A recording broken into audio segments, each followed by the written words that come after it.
Congratulations! Your company received a purchase order through NJSTART for a contract awarded by the New Jersey Division of Purchase and Property. So what's next? To get paid, you'll need to submit an invoice.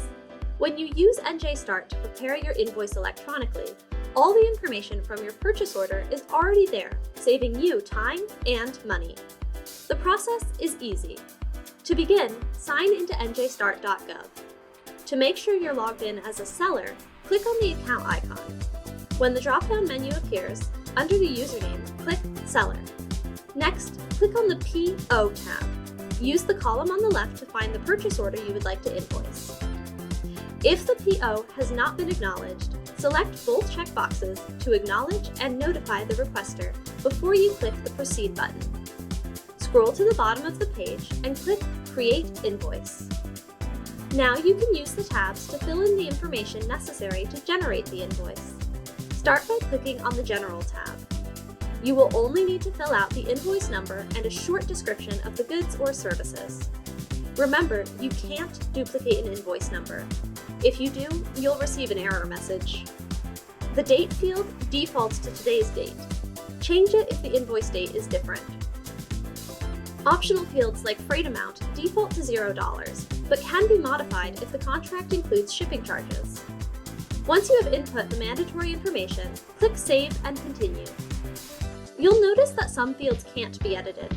That's because the value of these protected fields is determined by the purchase order. Simple and convenient. Use the item stamp to see the purchase order line items. You must enter the dollar amount of the items you are invoicing.